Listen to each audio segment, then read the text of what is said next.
백화점에서 한 여자가 행패를 부립니다.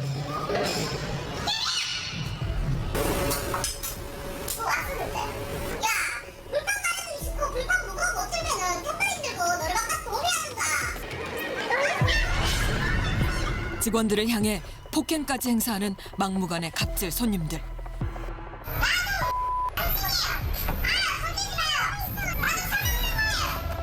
최근 경비원을 향한 아파트 주민의 갑질 사건도 벌어졌습니다. 저 푸시하는 사람한테 맞으면서 약으로 빠졌습니다.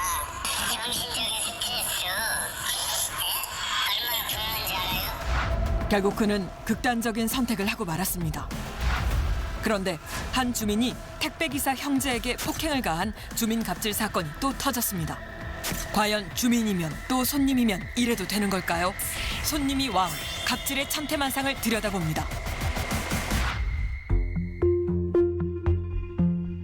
고객의 갑질로 결국 파산하게 됐다는 제보. KBS의 제보자들 중에서 나왔습니다. 안녕하세요. 네. 웨딩업체를 운영했었다는 남자, 어떤 사연일까요? 무슨 일이 있어서 이렇게 힘드신지요? 제가 영업한 지 10년이 되던 해에 2018년 정도 될 것 같아요. 예. 전 재산을 털어서 리모델링을 새로 했어요. 그래서 리모델링이 끝나고 영업을 시작하는 날 인터넷이 골뱅이 웨딩클럽 형편없다는 글로 완전 다 도배가 된 거예요. 어느 날 유명 인터넷 카페 4곳에 올라온 고객의 불만 후기가 문제의 시작이었답니다. 이틀에 걸쳐서 1, 2, 3, 4 이렇게 정확히 나갔어요. 이거는 그 카페 규모에 30만 원 있는 카페에 올린 거예요. 최초 게시물 덕분이 여기서부터 여기까지예요. 소책자 분량이에요. 소책자 분량. 이만큼이에요. 이 글에 수많은 악성 댓글이 달렸고 웨딩업체의 평판은 순식간에 바닥으로 떨어지고 말았습니다. 그렇다면 누가 후기 글을 쓴 걸까요? 그 도배한 사람이 신랑 신부가 아니라 네. 7개월 전에 저희한테 진행을 하셨던 신랑의 누님이셨어요. 실제 결혼 앨범에 들어간 사진이 아니라 사진 작가가 결혼식 사진을 찍으면 수천 장을 찍지 않습니까? 그 수천 장 중에 제일 못 나오는 사진을 골라서 올려요. 문제가 된 건 글과 함께 올라온 몇 장의 사진입니다. NG컷으로 마치 앨범을 만든 것처럼 되어 있었다는데요. 앨범에 들어간 실제 사진 보세요. 사진이 못 나온 사진인지 대한민국의 어떤 작가들한테도 이 사진을 물어보세요. 이게 잘못 나온 사진인지. 이게 표정컷이죠. 신랑 누나는 올린 거랑 비교해보세요. 실제 앨범에 실린 사진은 문제가 없어 보입니다. 그리고 그 신랑 누나는 사전에 인터넷에 저희 제휴점이었던 예물업체에 대해서 실명을 다 노출하고 사장 말투가 기분 나빠서 계약 안 했다 이런 식으로 글을 올려서 업체들한테는 요주의 인물이었던 사람이에요. 업계에선 불만 고객으로 소문나 있다던 그녀. 업체 대표는 일단 급한 불을 꺼야 했답니다. 네이버에 게시글을 내려달라고 명예훼손으로 신고를 했죠. 바로 게시글이 다 내려갔어요. 네. 보통 네이버는 명예훼손으로 게시글 내려줄 것을 신청하면 30일간 글을 내렸다가 재개시 요청이 있을 시에는 30일 이후에 글을 올려요. 그런데 바로 재개시가 됐어요. 그런데 신랑 누나가 카톡을 보냈어요.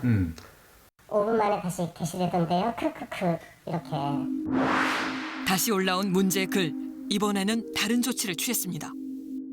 글이 재개시가 돼서 저희 직원들이 1페이지에서 게시글 순위를 밀어내려고 네이버 카페에 글을 올려서 글들이 다 2페이지로 밀렸죠. 근데 신랑 누나에게 다시 카톡이 와요. 게시글 다 삭제됐다. 카페 운영자에게 신고해서 다 삭제시켰다. 계속해봐라. 계속 신고한다. 지켜보고 있다. 결국 30일 후 당사자에게 직접 전화를 걸었다는데요. 글 내리는 조건으로 환불만 해주시고 그러셨다면서요. 골뱅이 웨딩클럽도. 근데 전 안 내려요. 제가 네. 이야기를 할게요. 네, 말씀하세요. 저는 말씀드릴 의향은 충분히 있고 제가 11월에 스타를 사장님이랑 메일 주고 받을 때만 해도 저는 사장님한테 진정한 피드백을 그래도 어느 정도 기대를 하고 메일을 제가 장문으로 보냈던 건데 저는 기다릴 만큼 기다렸다가 쓴 거였거든요. 게시글을 내리실 의향은 없으신지요? 제가 게시글을 왜 내려야죠? 플래너님, 이사님, 다 동원해가지고 다른 데 글 쓰게 하셨구만요. 제 글 내리려고. 그 위에 덧붙이려고. 제가 바본 줄 아세요? 근데 저는 왜 이제서야 지금 전화를 주시는지 모르겠어요. 자기가 회사 대표인 저에게 메일을 보냈을 때 답신이 없었다. 그래서 그 답신을 7개월 동안 기다리다가 하도 연락이 안 오길래 더 이상 못 참고 글을 올린 거다라고 이야기를 해요. 근데 터무니없는 주장이에요. 궁금한 점이나 불만이 있으면 거의 100% 신부들이나 고객들은 담당 플러너에게 문의를 해요. 회사 대표에게 메일 보내는 경우는 지난 10년 동안 단 한 차례도 없었어요. 신랑의 누나가 첫 번째 보낸 메일에는 여러 가지 문의사항이 있어 이에 일일이 답을 해줬고 그 다음에도 마찬가지였답니다. 문제가 된 건 세 번째 메일이랍니다.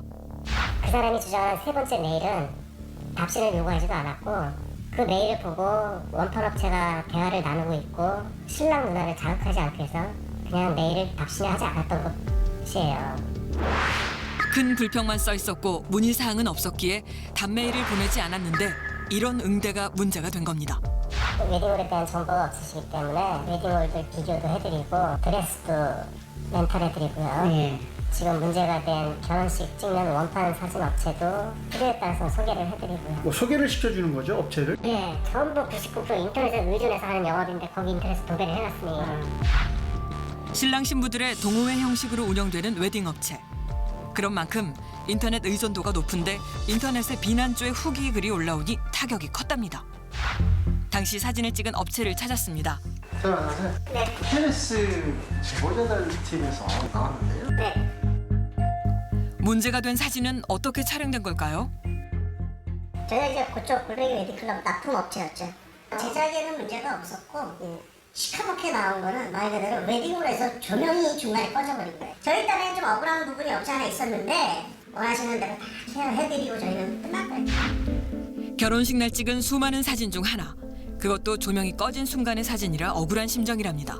하지만 원본 사진 전체 보정과 앨범 재제작까지 누나의 요구를 다 들어줬다는데요. 처음부터 NG컷을 빼고 줄 순 없었을까요?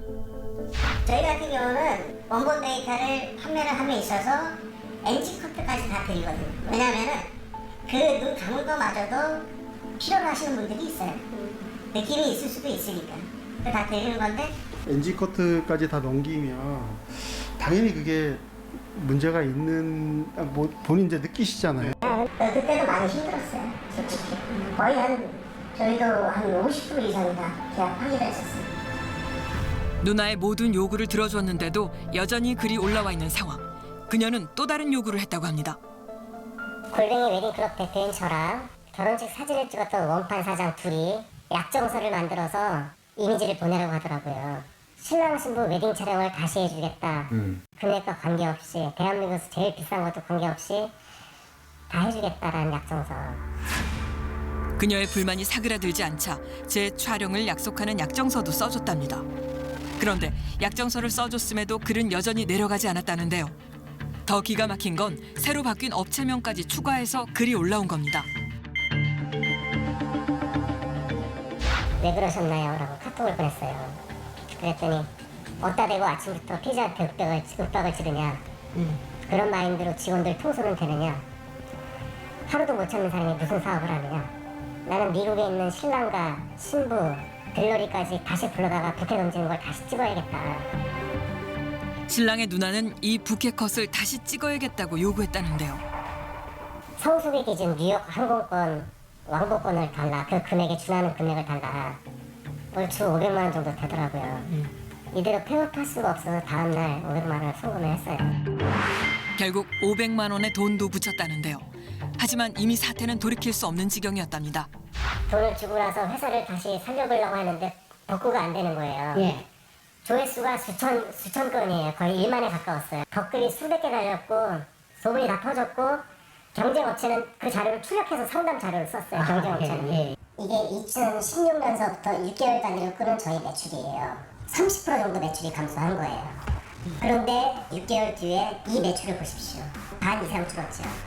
신랑 누나의 불만 글이 올라온 이후 점차 하락하는 매출. 웨딩업체의 특성상 몇 개월 전 예약하는데 이를 감안하면 매출 하락엔 누나의 글이 큰 영향을 미쳤다는 겁니다. 집에 오고 악랄하게 해서 제 인생이 망했어요. 전 재산을 다 날렸어요. 모든 것이 무너졌다는 업체 대표. 그의 사연이 안타깝습니다. 한때 잘 나가던 웨딩 업체가 폐업을 했다고 합니다. 그런데 그 사유가 인터넷 게시물 때문이었다고 하는데요. 어떻게 인터넷 게시물 한 가지 때문에 폐업까지 할 수밖에 없었는지 참 놀라운 일이 아닐 수 없습니다. 좀 더 자세한 내막을 알아보아야 하겠습니다. 웨딩 업체가 있던 곳을 찾았습니다. 이 건물하고 2층 임대 문이 붙어있던 것도 제가 하던 거예요. 영업 10년 만에 새롭게 단장한 업체. 새롭게 오픈을 하려고 전 재산을 쏟아부었지만 한순간에 물거품이 돼버렸답니다. 이게 좀 몇 평입니까? 100평. 저쪽 맨 끝엔 메이크업실, 여긴 대기실. 여기 뭐 전혀 흔적이 안 보이네요. 원산복구 나신 거죠. 원산목을 봐야 돼. 새롭게 오픈하는 날 올라온 신랑 누나의 글. 그 뒤 예약 문의는 사라졌고 결국 2년 만에 폐업까지 이른 것이랍니다. 정말 게시글 하나로 이렇게 폐업까지 할 수 있는 걸까요? 다른 업체에게 업계 사정을 물어봤습니다. 700건, 800건씩 하는 샵이었고 1년에? 10년이 넘었죠? 그렇게 이제 잘 나갈 때도 나갔었고 뭐 링크를 많거든 샵이었죠. 인터넷상에 그런 글이 상당하게 그러면 이제 그냥 아웃이죠. 심지어 고객님들이 댓글 하나만 이렇게 막 해도 이걸 막 계속 건져요 애들이. 카페 하나에 여기 상품이 마음에 안 들어요. 드레스 마음에 안 들어, 메이크업 안 들어. 이런 글만 나가도 애들은 막 들어요. 그 정도면 그냥 문을 닫아요. 동호회처럼 운영됐다는 웨딩 업체. 동호회 회원 한 사람을 만났습니다. 지금 회원으로 계세요, 여기? 예, 회원님. 2009년 초부터 이제 거기 다니기 시작을 했어요. 결혼 준비하고 하면서 결혼한 후에도 여기서 이제 이벤트나 이런 게 좀 많이 있어가지고 결혼 후에도 많이 갔었거든요. 웨딩 업체를 중심으로 회원들은 활발하게 교류를 해왔다는데요. 업체에 대한 회원들의 평판도 좋아 회원들은 스스로 업체 홍보 동영상 제작에 직접 참여까지 했답니다. 되게 가족 같았어요. 근데 저희 처음에 만들었을 때 서로 의지하고 그래서 되게 좋은 모임이었는데 좀 이런 불미스러운 일이 생겼다고 해서 좀 마음이 아팠죠. 한 사람 때문에 많은 회원들이 누리고 있던 그런 것들을 다 못 받게 되고 한 업체가 완전히 망가지고 또 거기에서 일하는 많은 사람들이 일자리를 잃게 된다는 게 너무 어이가 없는 거예요. 지난 10년 동안 일했던 직원들도 할 말이 많다는데요. 담당자가 있었는데 담당자한테는 연락을 아예 안 했었고 그냥 대표님께 다이렉트 그냥 직통으로 연락을 해서 그리고 저희는 이제 카페 직원들이 그 글을 좀 뒤로 미루려고 또 다른 글도 올리고 했었죠. 그리고 경찰서를 간 것도 저희가 직접 갔었으니까 변호사 사무실도 찾아갔었고 업무방해를 고소를 하고 싶어서요. 일이 안 되니까 저희 일을 방해를 하고 있는 거잖아요. 억울한 마음에 직원들이 처음에 신랑의 누나를 업무 방해로 고소를 했고 대표는 여기저기 호소문도 올렸습니다. 그러자 신랑의 누나가 다시 연락을 취해왔습니다.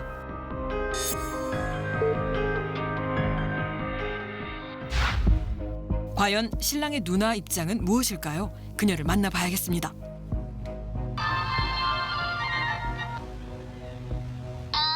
여보세요? 예, 선생님 댁이시죠? 누구신데요? KBS의 제보자들 팀에서 나왔습니다. 예, 선생님 죄송합니다. 만남을 거부하는 그녀. 제작진은 다시 한번 만나줄 것을 부탁하는 메모를 남겼습니다. 문제가 되고 있는 인터넷 게시물에 대해서 본인의 입장이 있는 것이기 때문에 본인의 입장을 충분히 얘기할 수 있는 기회를 만들고자 해서 이렇게 쪽지를 남기고 기다려보기로 하겠습니다.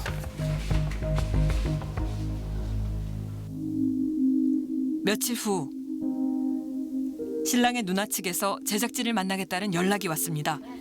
대체 그녀의 입장은 무엇일까요? 김봉수 대표께서 너무 악의적인 허위 사실에 근거한 명예훼손 부분이 너무 많습니다.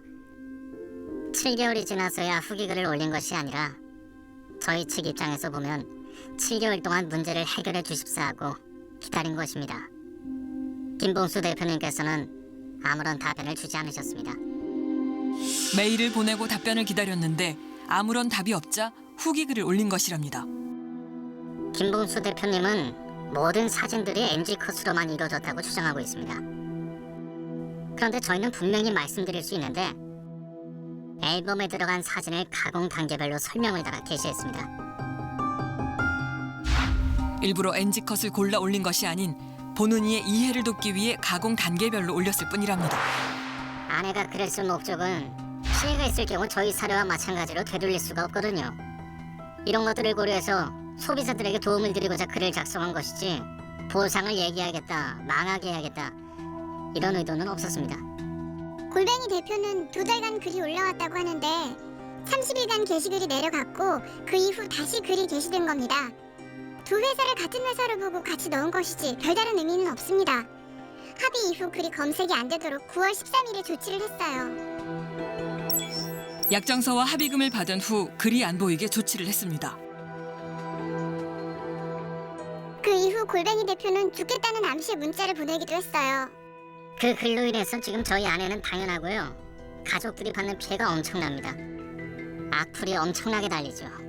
뭐 이년이 있냐, 악마 같은 온갖 욕설이 다 달립니다. 이런 취급을 받아야 하는 것인지에 대해서 굉장히 기본적인 안전에 대해서 걱정을 하고 있습니다. 자신들도 엄청난 피해를 보고 있다는데요. 현재 신랑의 누나와 업체 대표는 서로의 억울함을 가리기 위해 법적 다툼을 이어가고 있습니다. 그 사이 이번에는 아마추어 복싱 선수 출신인 한 주민에게 택배기사 형제가 폭행을 당한 주민 갑질 사건이 발생했는데요. 사건의 내막을 알아봐야겠습니다. 택배기사 폭행 때문에 여쭤보려고 뺨으로 또 때렸다가 주먹으로 때렸다가 10층에서 본 만나면 샌드위치인 줄 알았어요. 일방적으로 때렸어요. 일방적으로. 너무 여유롭게 그렇게 했어요. 사건은 지난 5월 7일 아침 발생했습니다. 택배기사 형제에게 한 주민이 다가가 다짜고짜 때리는데 경비원이 말려도 소용없습니다.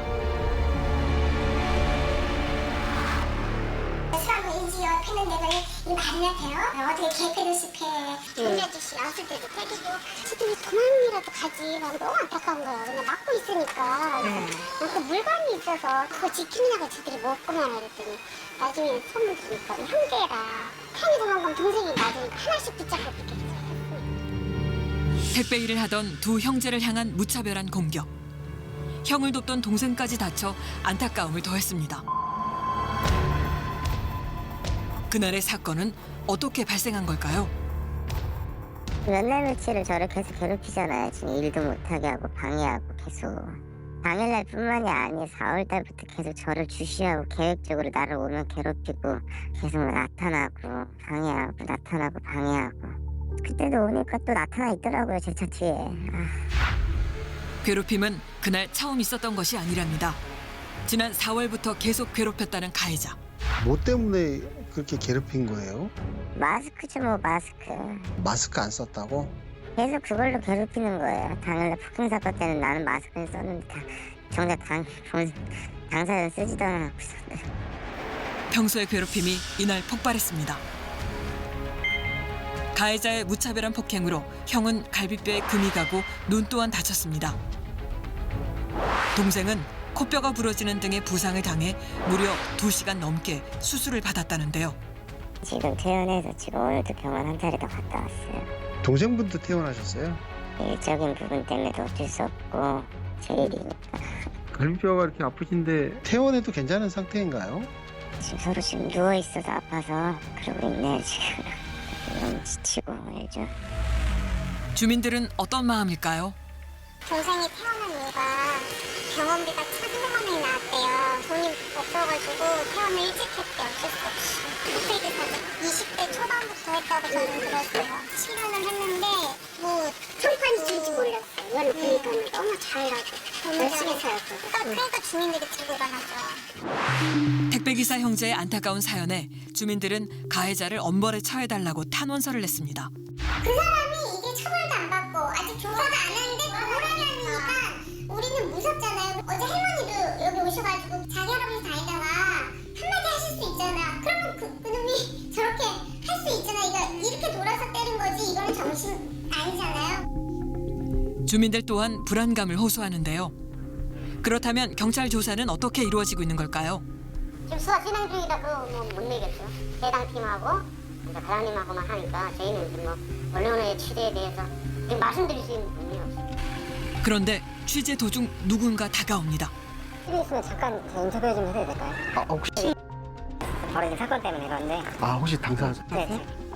그는 바로 이 사건의 가해자인데요. 자신도 할 말이 많답니다. 4월 28일 날 마스크를 한 달간 쓰질 않더라고요. 어떤 기사님이.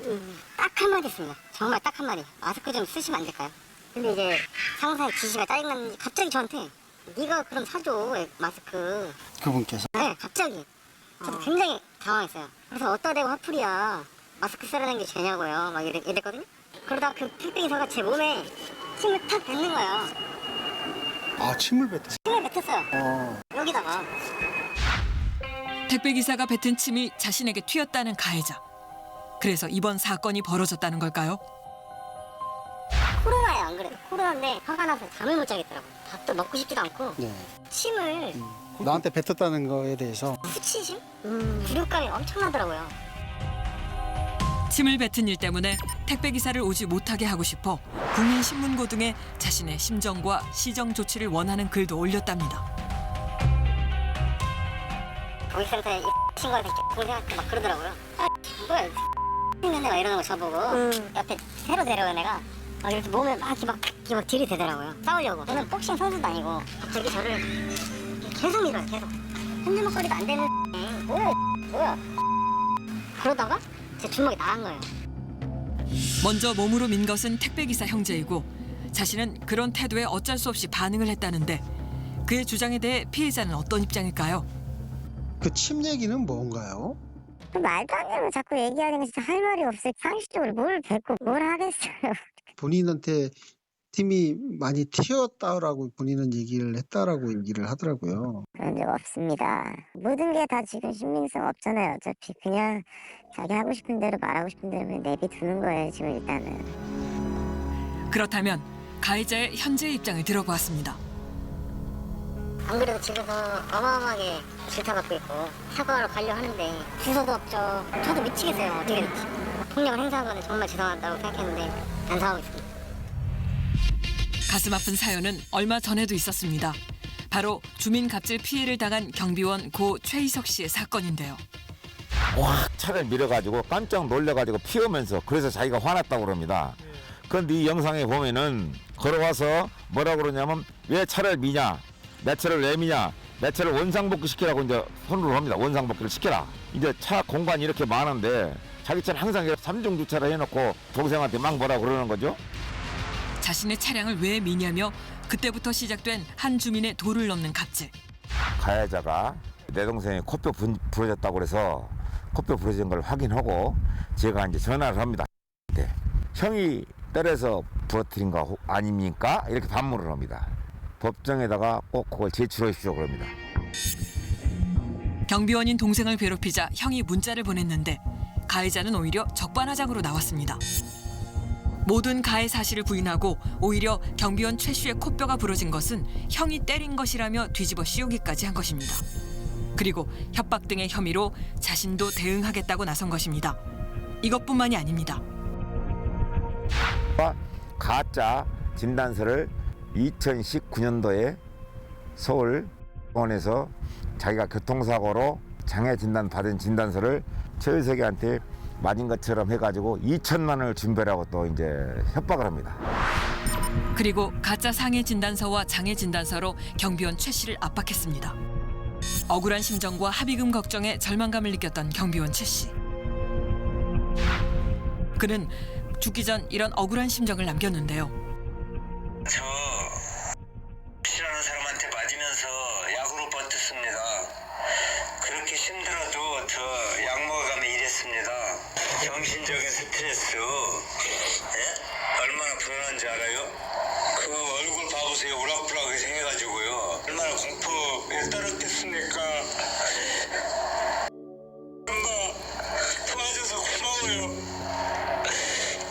정말 감사합니다. 내 저승 가서라도 꼭 그은혜 갚겠습니다. 평소 밝고 성실하게 일했던 그는 이제 고인이 되었습니다. 주민 갑질에 못 견뎌 결국 극단적인 선택을 하고 만 것인데요. 주민들 또한 안타까운 마음을 감추지 못했습니다. 너무 평소에 청소 너무 열심히 하시고 진짜 이 주민들을 위해서 되게 많은 힘을 써주셔서 결국 구속 수사를 받게 된 가해자. 그의 앞에 법의 심판이 기다리고 있습니다. 고 최희석 씨의 형을 만난 곳은 한 시골집. 집을 허물고 있었는데요. 형님 시골 가서 살면 어떨까요? 그래서 그래 그러면 시골 가서 사는 것도 좋지. 그래가면서 이걸 마련한 거죠. 같이 상의를 해가지고요. 나중에 함께 살자던 꿈은 이젠 이 집처럼 허물어져 버렸습니다. 너무도 큰 동생의 빈자리. 지금까지 지켜지지도 못해서 내 동생한테 미안하고 이제 갑질 없는 세상 좋은 데 가서 편히 쉬었으면 하는 마음이다. 형으로서 정말 못 지켜줘서 정말 미안하다. 주민 갑질로 희생된 동생의 너무도 억울한 죽음. 이제 갑질 없는 세상에서 편히 쉬시길 바랍니다.